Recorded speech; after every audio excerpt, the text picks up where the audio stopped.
So some of you right now are thinking, that was the most boring movie clip ever. And part of that is intentional.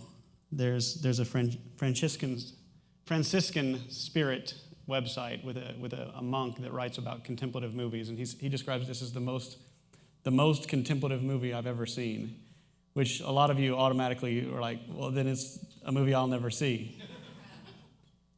But it's one that doesn't have much flash bang to it. The monk describes it as this. He says it's a quiet observation of the triumphs and defeats of daily life, along with the poetry evident in its smallest details. It's a story of a poet and his wife who is an artist, and that's kind of the plot.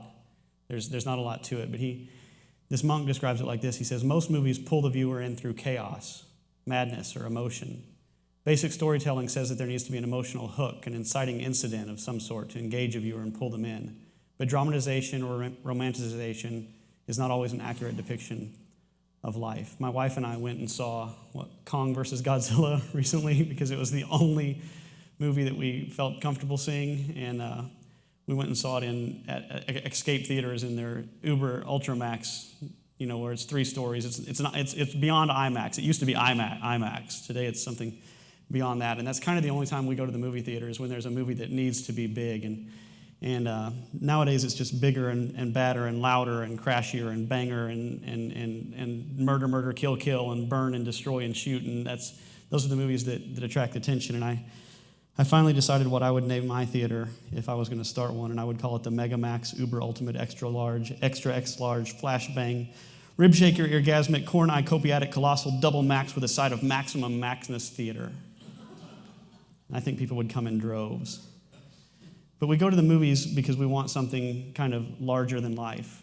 And that's kind of a problem I want to tackle today, is that we're always in search of something larger than life, and we've stopped appreciating the mundane. And there really is no such thing as mundane once you really get a grip on how wondrous life is. And I want to start today talking about the wonder of bees. My wife has just, Ernie Smedley put on Facebook that he had extra bees, and I'm thinking, well, I don't care, what does this even mean? But my wife is like, oh, we got to get some bees. I'm like, okay, we'll get some bees to go with our chickens and our dog and our burgeoning zombie apocalypse safe ground, I think, is kind of what we're trying to build at our house. And she's got the suit now, and it didn't come with pants, so apparently you can get stung from the waist down, but come from here up, and then the gloves, and it's almost like a spacesuit that you have to pull over and zip all the way, and there's a mic that I just hit.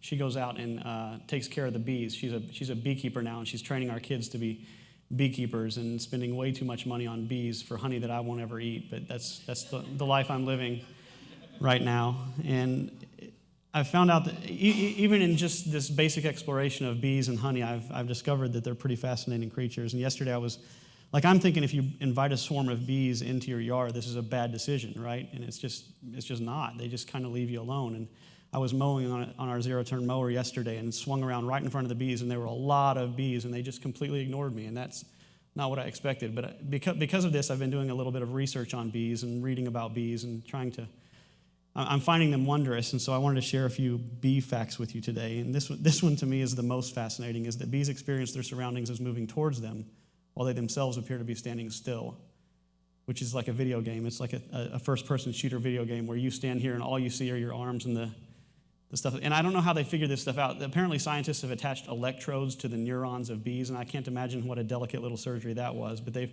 been able to map out the GPS units that are inside of bees, and they've somehow determined that bees see the world differently than we do. When I walk down the aisle, I feel myself walk down the aisle. I perceive myself walking down the aisle. The bee sees the flowers coming towards it. They're kind of the center of the world. Scientists have successfully routed robot paths emulating bee ISD. Is Kara in here? Kara, what's ISD? Innate sense of direction, and HL has got it. I'm always talking about my ISD. So when she thinks I'm lost, I'm not, because I've got ISD. Well, apparently bees are really, really good at it. ISD comes from the Emperor's New Groove, innate sense of direction. And bees apparently are really, really good at it. In fact, when Kara went and got this swarm, is swarm the right word? Herd? A swarm of bees and brought them home in a box that was ratcheted down. And Apparently they get a little upset at that point, so you have to ratchet it down and kind of leave them, but you put them on concrete blocks and you leave them for a day. And somehow in that day, their ISD or their GPS system acclimates to all their surroundings and they know where everything is now. They sit in this completely enclosed box, but if you let them out immediately, they get lost. They go, I'm a bee that doesn't know where I'm going. And they're bumping into trees, I guess. I have no idea what bees with no ISD do, but it establishes an ISD over the course of a day as they sit in a closed box. Then they start to pick up on everything around them and map out the universe. And it blows my mind. And it takes 90,000 miles worth of bee flight to make 1 pound of honey. So the next time you have honey, think of all the dead bees you're leaving in this trail. Sorry. The average honeybee will actually make 1/12 of a teaspoon of honey in its lifetime. So once again, think of all the dead bees for your coffee or your tea. And we want the Mega Max Uber Ultra, side of Maximum Maximus Theater. And really, what I'm trying to get at is that we're surrounded by that constantly. Just starting to be aware of your surroundings, aware of the people in front of you. I don't mean to embarrass him, but Paul, during our prayer, we always pray before service, and one of the things he prayed today, he said, God, let me see in people the stuff that excites you, which I thought was just one of the best prayers I've ever heard in my life. But just being surrounded by people means you're surrounded by Maximum Maximus all the time. It's just always there. And I've found that I'm really excited about the sermon series because I'm going to start talking about contemplation over the next several weeks. We're going to talk about thinking about stuff, or contemplating contemplation and the habit of contemplation. And I've found myself rarely more excited as I'm preparing for a sermon because I've discovered that as I try to drop notes on a page, it's just easy for me to fill a page after page after page with notes on this because it's something that gets my juices flowing somehow. And as a pastor, you want to find sermons that kind of, if you come in here and you have no Christian background or no education in Christianity or a new Christian or something, and then you've got your people that have been Christians for 25 years and all they've ever known is Christianity. And as a pastor, your sermons are supposed to connect with both. And sometimes that's a hard balance to create. But this topic of contemplation, I'm discovering, would just fits the bill. If you come in here and you're a Buddhist, obviously contemplation will connect with you in some way. If you're a Muslim, contemplation will connect with you. If you're an atheist or an agnostic or a longtime believer, contemplation is something that it's kind of a lost art, and we're losing. As you study kind of the literature on contemplation and busyness and what they call deep work, you find out that we're losing the capacity to think and to think well. And so I'm pretty excited about talking about it. And then it's also half our church. Before I show that, who can tell me what our 4 pillars are? Go. Oh, music to my ear. You guys know this stuff. Service, study, worship, and rest. And this contemplation ties directly to study and rest. It's half our church when we talk about contemplation. It's thinking deeply requires a state of relaxation. It's not being distracted. It's kind of a solitary exercise. And so in one sense, it's that pillar. And then study, obviously, is contemplation. It's kind of exactly what study is. And so the truth is all 4 of them, and we'll find out as we go on, the Christian disciplines of whether it's fasting or service or worship or prayer or studying the scriptures or whatever it is, whatever you want to do for Jesus, contemplation is almost always at the foundation of it. For example, if somebody was to throw out in a church the word evangelism, which technically means light bringer, but it means trying to convince people of the faith or something, obviously you will have needed to contemplate prior to this moment, right? If you're going to be baptized, you would want to think about why you're being baptized. Contemplation is kind of the pillar of all the exercises, so much so that in a moment you'll see that Thomas Merton called it the kind of the highest ideal. So what my plan is, in sitting down to do this, I really just note after note after note after note, just going out on the page because I love the topic. And so much so that I could fill 100 sermons with it. And so my plan is for a little while, because we've been in talk. Who can tell me the German word for inner man or inner woman? Anybody remember? Oh, you're killing me here. You're killing me, Smalls. Binnenleben, one person in the back. Thank you very much. Binnenleben is the hidden person, the hidden man or the hidden woman, the real you. And contemplation, we're going to find out over time, really ties into that concept that I feel like God's been teaching us as a church of transparency and openness, is because how can you be transparent if you don't know yourself? And contemplation is one of the ways that you kind of get in touch with who you actually are. And so I'm super pumped about it. The plan is that I'm going to talk for a while, each Sunday for a little while. I'm going to talk for a while and get through whatever notes it feels comfortable getting through, and then I'm going to pause. I'm going to hit pause on the sermon series, and I'm going to give an assignment, a contemplative assignment, something to do this week that will help you in this area of contemplation. And so there's no telling how much I'm going to get through. As you can see, I'm kind of moving at a slow pace, and I'm pretty comfortable with that pace. But we're talking about contemplation. And when we talk about what it is, by definition, it kind of means seeing, really seeing. So if you're driving through the mountains, you can be getting from point A to point B, or you can contemplate the views. You can contemplate what you've seen. And so as it passes by, if you're in a state of contemplation, now obviously you're not the driver. You can contemplate on other stuff while you're driving, but as the mountains pass by and you see them and you can think of their grandeur and their splendor, and you can think of the weather phenomenons and the people who live there, and it can pull your mind to the mountains, and now you're contemplating the mountains. You're contemplating the area outside your window. You're contemplating what is in front of you. And that's kind of the stuff we're talking about. But then it's also thinking, really thinking. And more today, it's super easy to become a shallow thinker. And I know for myself that if I think too long and hard, I kind of start losing my mind. And so there's a practice to it and an art to it of really focusing on something, focusing on the ground beneath your feet, or focusing on the wind that maybe you would normally not even notice. And it allows you, it opens up areas of thought. And as we'll find throughout this series, contemplation actually breeds contemplation. You think about one thing, and that leads to another, which leads to another, and now you're much, much deeper down a trail that maybe God wanted you to go down. So it's a good thing. I heard it defined this week as contemplation is the practice of being fully present in heart, mind, and body. I think presence is something people need in friendship. People need your presence, and contemplation allows listening. It allows hearing. Contemplation allows you to look past your biases and your tendencies to despise certain categories or classes of people. Contemplation, there's a lot of freedom in thinking. It allows you to hear.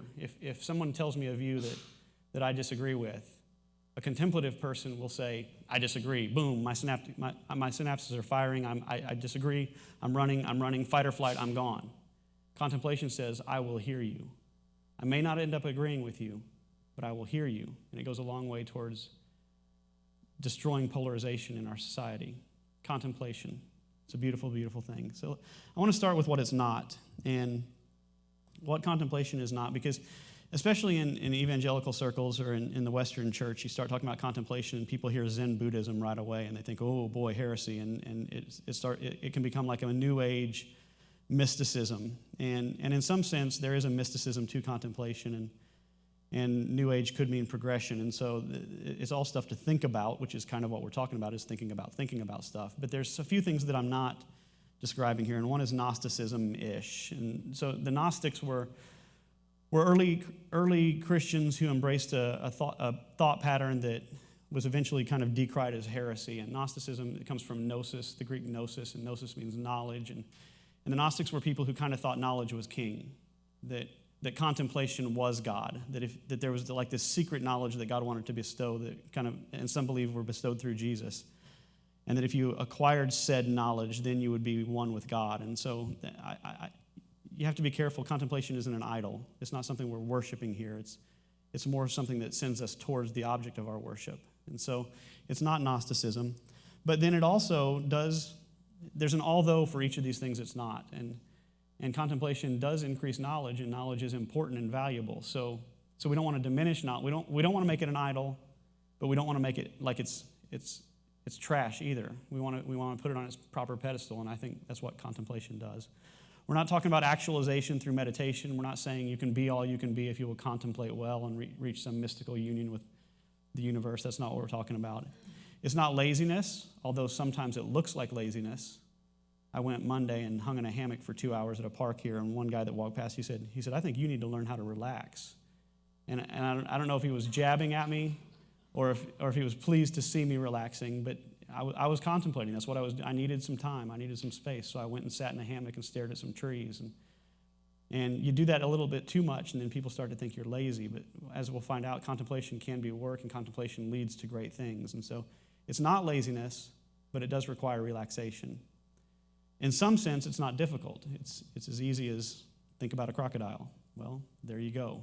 Now you're contemplating, and the deeper you go, the more you go down this path, the more you think about a crocodile, the more you're contemplating, and it can become harder. So in some sense, it's not easy either. It's hard work. It can be really challenging to flee the distractions necessary to contemplate well, to think well. It can be really hard to get past your biases. It can be really hard to get past the stuff that's been hammered into your head or that you've embraced and stuff that you're not even aware of. And so it's not like this is easy work either. It's not shallow work. I took a picture of my desktop, which I barely slid anything around for you guys to see this picture. This is my computer desktop as I'm preparing a sermon. You'll see the movie Patterson is in the background. I don't know what the rest of those slides are back there. Some of them have to do with fantasy football, I'm sure. I've got my mellow sound list, and I've got you can see the presentation software that I'm working on right now and our logo. And then on top of my desktop are all these files, stuff pictures that I've drawn or needed access to, or PDFs or memes or software links or whatever. So on top of my desktop is this other filing system, kind of a desktop within a desktop. And I have a 52-inch monitor, so I sit at my desk and it's like Star Trek. I mean, it's just massive. But it always looks like this, always. And in some sense, we could probably describe our brains this way. If you're anything like me, you lay in bed at night and there's stuff you need. I always wanted to be Mission Impossible or Star Trek, where they just get to wipe their slate clean and then all of a sudden it looks like this. This is my desktop clean, which was not hard to do, but it took some effort. It didn't just happen naturally. I had to say, okay, I can shut this program. Okay, I'm not dealing with this file now. This one can be stuck over here. And even the recycle bin is empty. And we all know that when we reach this moment, we go, it's kind of nice, right? And how can we do that with our brain? Cal Newport, who wrote a book called Deep Work, talked about cognitively demanding, logistical-style tasks often performed while distracted. These efforts tend not to create much new value in the world and are easy to replicate. And he talks in this book about how much of our lives are spent in that space. Stuff where we're doing stuff that's kind of important, but it's shallow work, and it's the deep stuff of life that really kind of advances mankind or advances humanity and leads to human thriving. And so once my desktop looks like this, then I can focus on one thing at a time. I can open something and say, okay, here it is. This is why we have to have more RAM in our computers. We need more RAM in our brains because we need to have more files accessed all the time. And Contemplation says, let's do the Mission Impossible thing and kind of swipe things clean and put a tree in front of us and contemplate the tree. Or a passage of Scripture in front of us and think about the passage of Scripture and go deeper. Instead of shallow, touching a whole lot of subjects, Contemplation says, I'm going to go deeper. And so the first meme I opened after I cleaned my desktop was this one that I found in a bodybuilding website, which obviously I frequent often. It says, this is the expectation of bodybuilding, is that you ride a path and you arrive at the end, and there you go. And the reality is there's pits and pitfalls and trees and hills to climb and boats that are sinking in storms and moats and all kinds of things in your way. And really, just this meme, couldn't you spend hours thinking about this?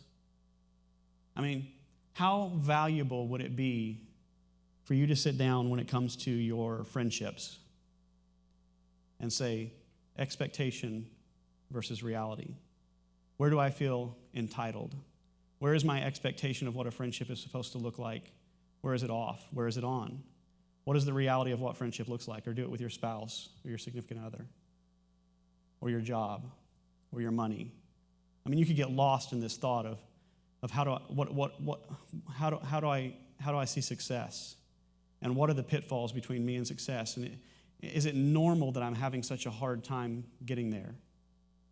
And you see that just having one thing on your desktop and just kind of focusing and seeking some kind of clarity can be really powerful and can kind of push you forward in life. But when you've got 1,000 things going and 1,000 things, you're not getting deep, and in some sense, you're missing out. This particular meme reminded me of this passage from John where Jesus says, "I've told you these things."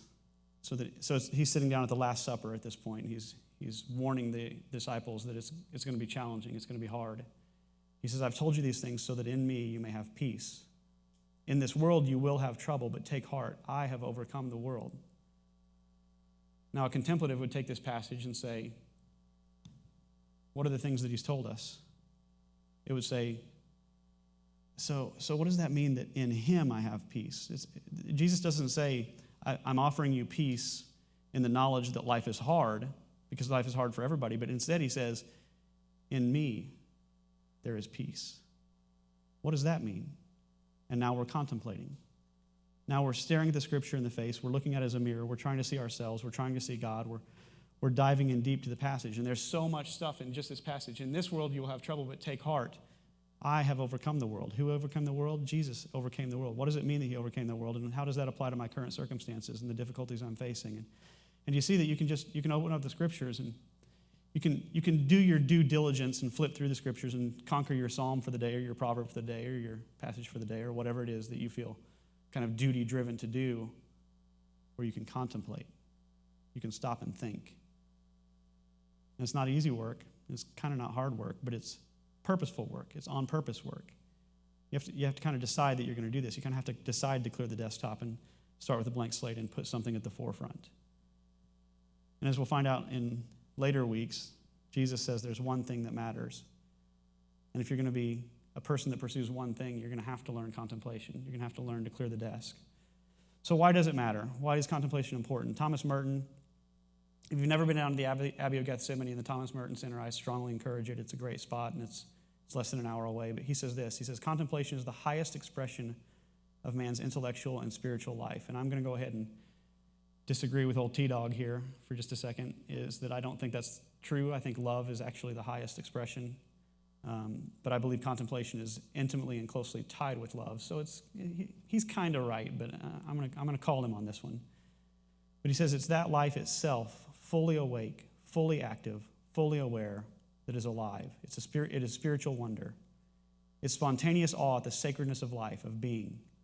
It is gratitude for life, for awareness, and for being. It's a vivid realization of the fact that life and beginning in us proceed from an invisible, transcendent, and infinitely abundant source. And he says this, contemplation is, above all, awareness of the reality of that source. Why do I have breath in my lungs? Why am I cognizant? Why am I aware? Why can I think? Why do I exist? And Thomas Merton says that good contemplation leads you to this reality that there's a uncaused cause. There's the great Creator, and he endowed you with life. And so his argument is that contemplation and taking your time and thinking and putting one thing on the desktop at a time and focusing ultimately leads to the transcendent. It leads to God. It leads to God making himself known to you. And so many people don't. I think it's fair to say that we kind of fear it. We kind of fear the exposure and the transparency required and the work required and the feeling that society has driven into us that you're wasting your time to sit in a hammock. Like there's this shame to contemplation. But I think God would say, go for it. Do it. Jesus said this. What was Jesus' main teaching? When he got on the ministry circuit, what was his sentence that he used all the time? Yep, that's it. Repent, for the kingdom of God is here. Here is here.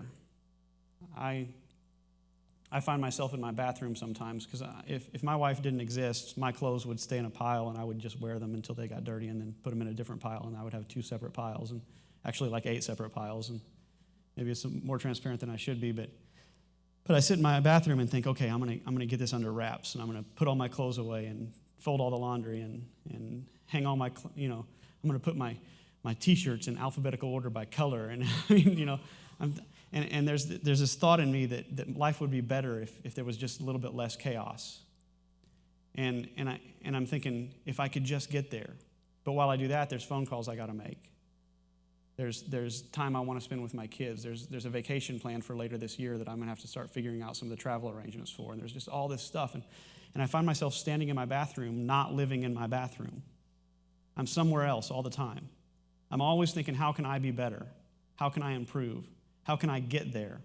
Or for some, I don't tend to live here. I'm reading a book right now called The Woman Who Couldn't Forget. And she has a precise memory of every day of her life. She can tell you that Tuesday, August 30th was the day that I had ice cream with my cousin and I got a headache and I went to bed early and I mean, she can tell you, you name a date, she can tell you the world events that occurred on that time. She lives in the past, and some of you, and it's easy to do that too, is to live in what was. But it's very, very uncommon to be here, to be right here, right now. And I think Jesus was onto something when he said the kingdom of God is here. At hand is one way that it's expressed, or coming near. It's right here, right now. And so we're not aware of our breath. We're not aware of our friends. Even in our friendships, even in our conversations, we're thinking about what we're going to say next instead of hearing. We're advancing. We're moving on instead of being. And contemplation requires kind of a centered being of being right here, right now. And I'm of the opinion that that's kind of where Jesus shows up. There's a passage in Psalm 46 that says, "Be still and know that I am God."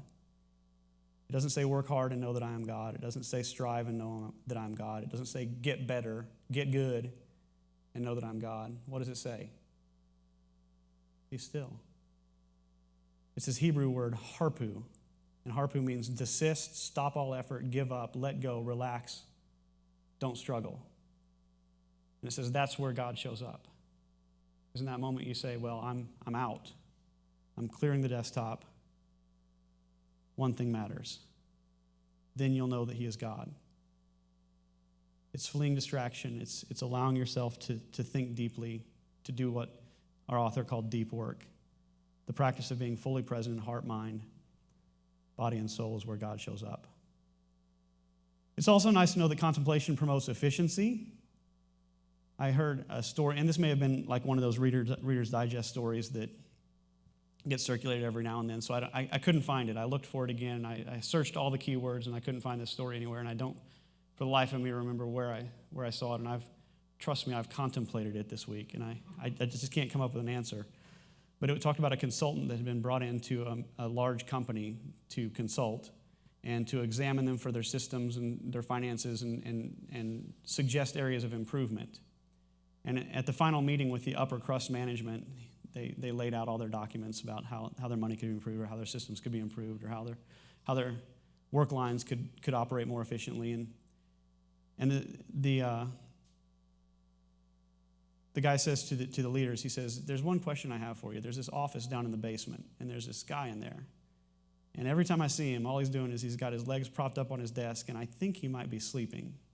But every single day I go by, that's the posture I find him in. And what's up with that guy? Because there's obviously a place you could save us on his salary." And the upper crust management said, "Well, he was in that exact same posture about 8 years ago when he saved us $8.5 million with one of his ideas. You can just leave him alone." And I think we all know that one idea can change everything. Andrew Lutz has been selling Doge beans recently. This really, I think he would say, is the dumbest idea anybody ever had, but the awesomest with a side of awesome idea as well. And he's selling coffee with a Dogecoin branding to it. And you're going to be on a phone call with Mark Cuban tomorrow. I mean, he sat and thought. I don't know what posture he was in when he was thinking, but this idea came to him. And yesterday he sold $700 worth of coffee, and because he had an idea. Ideas are valuable. Ideas are efficiency.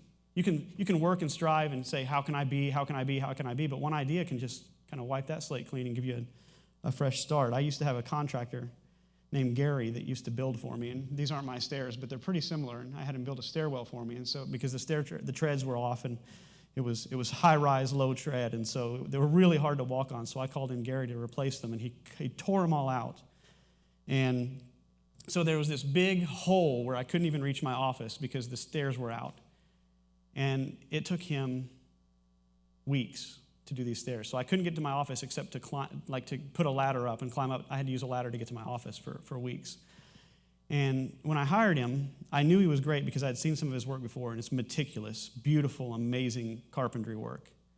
But Gary would take a chair and put it right here, and if this is three-dimensional, he's sitting at the end of the non-existent stairs at that time, and he would just sit. He would stare and drive me nuts because I'm pretty sure I was paying him hourly. But he would stare at the stairs. And finally I called him on it. I'm like, "Gary, man, you talk to me. I can't climb a ladder into my office forever." And he said, "I'm figuring it out." He says, I want to know what I'm building before I build it. And he had a notepad, and he would take notes, and he would draw stairs and draw options. And by the time he got done, I mean, they were amazing stairs. Just the corners and edges and the fitting, and walking on those stairs 2 or 3 years later, they didn't squeak at all. I mean, he built some amazing stairs, but he did it on a chair. He did it staring. He did it thinking. He did it contemplating before he took action. A lot of times, contemplation breeds efficiency. There's a famous author named Ursula K. Le Guin. She's written 21 novels, 11 volumes of short stories, 11 volumes of poetry, 13 children's books, 5 essay collections, and 4 works of translation. And she one time described her daily schedule, and it reads like this. And I know you probably can't read it out there, so I'll read it to you. It says, 5:30 a.m., I wake up and lie there and think. 6:15 a.m., I get up and I eat breakfast, lots. 7:15 a.m., I go to work writing. Noon, I eat lunch. So you'll notice what we would just, if I was paying her as an employee, that's when she logged her hours, right? Between 7:15 and noon. Just a handful of hours she worked. Then at noon, lunch. At 1 o'clock to 3 o'clock, reading and music. 3 o'clock to 5 o'clock, correspondence, maybe house cleaning. 5 o'clock to 8 o'clock, she takes 3 hours to make dinner and eat it. After 8 o'clock, she says, I tend to be very stupid and we won't talk about this. But really, from 1 o'clock till bedtime, and then from sun up until about 7:15, she's kind of doing nothing on the clock. And yet she was that prolific. To write a novel is a tremendous undertaking. To write 21 in a lifetime is kind of unthinkable. There's people that do it. There's people that are savants when it comes to this stuff, but that's the schedule she operated under. Mark Twain, when he wrote some of his stuff, they said his study was so isolated from the main house that his family took to blowing a horn to attract his attention for meals. He was far away. Peter Higgs, who was one of the founding fathers of the Higgs boson particle, which they call the God particle, it kind of like the discovery of this particle, and I don't understand all the physics behind it. It's quantum physics, and it's way beyond me, but there's a moment where there were hundreds of scientists in a room, and the guy presenting basically showed that Higgs' theories were right. His theorems were proved true, the math proved true. And he's sitting there pulling his glasses off and just crying because his whole life work had been spent trying to discover the God particle. And the God particle somehow explains the mass of the universe, and he theorized that the space out in space is not actually space, but it's like this miasma of molasses that particles move through. And I don't understand all the practicalities of it either, but it really just blasted open the doors for a lot of studies in quantum physics. And when they tried to find him, the journalists couldn't find him because he was so detached from society that he didn't even know he won the Nobel Prize. Like one of his neighbors pulled up in a car and said, congratulations, and he said, congratulations for what? Because he was so detached from the world. They said trying to find the God particle was like trying to hear a tiny, delicate whisper over the massive, thundering, deafening din of a NASCAR race. It needed a man like this to advance science in such a way that nobody else ever did. And he wrote of himself, he says that I wouldn't be productive enough for today's academic system, noting that he's never sent an email, he's never browsed the internet, and he's never sent a mobile phone call. And he's the guy that blew open physics and quantum physics. The Apostle Peter, man, I need to hit pause. I'm going to share this story and then I'll move on. The Apostle Peter was hungry one day. Acts 10 describes it like this. It says, Peter went up on the roof to pray. He became hungry and wanted something to eat, but while the meal was being prepared, he fell into a trance. I don't know what that looked like.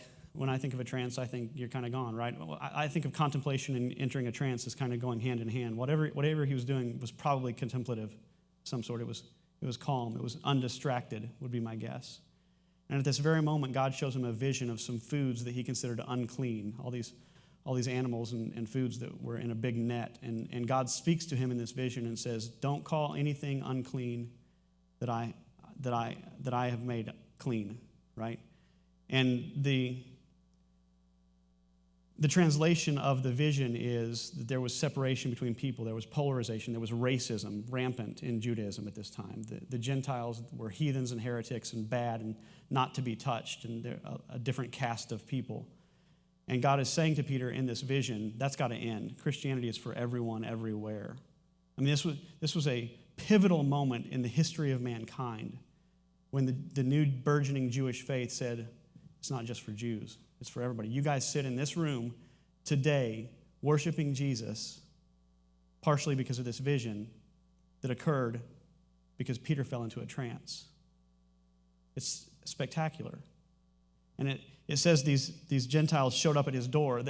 What he didn't know during this vision was that the Gentiles were on their way to his house at that particular time. And as soon as he finishes this vision, they're knocking on his door, these pagans, basically. And this is what it says after the vision. Peter invited them in as his guests.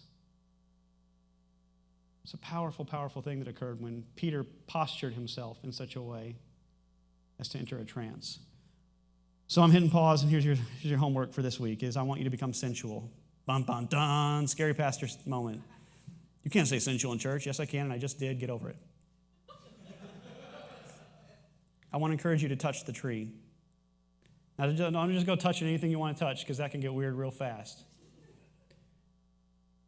But feel the fabric in your clothes. We buy clothes and say they're comfortable, and then we don't think about them at all, right? We don't feel the steering wheel in our hands. We don't feel the hug.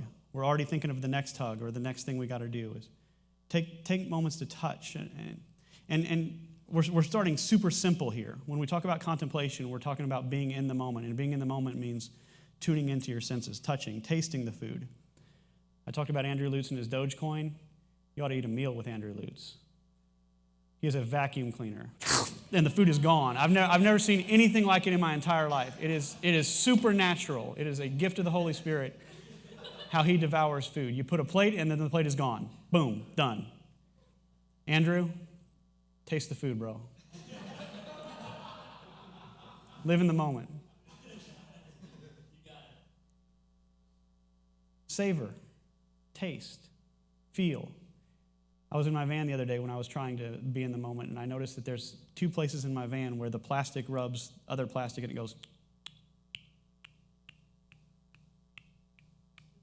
as I drive. And that means nothing. I mean, there's no point to this. The point is that I never heard it in my entire life. It's been there for as long as I've been driving my wife's van occasionally. It's always there. I was never in touch with it. Now, it might drive you nuts, but in the moment, if you'll just stop and, what's that dull rumble we hear in the back of the room? Is that the air conditioner? Is that the refrigerator? The person that shifted in their seat next to you and the fabric of their jeans rubbed against the fabric of the chair. If you're not contemplative, you miss that stuff, and you might miss the glory of the eardrum in that moment.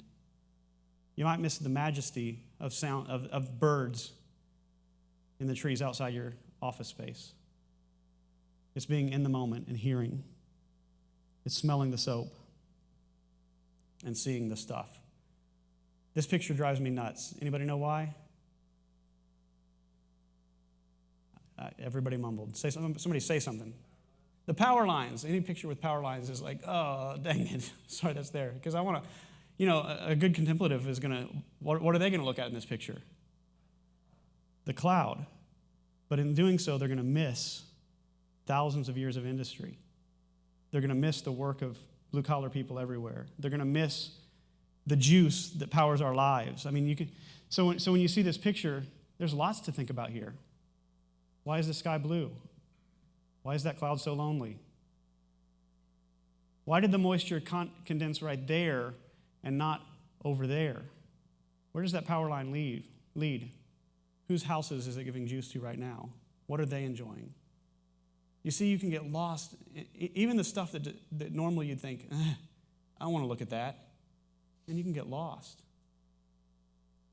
The psalmist says this, it says, let all the inhabitants of the world stand in awe of him.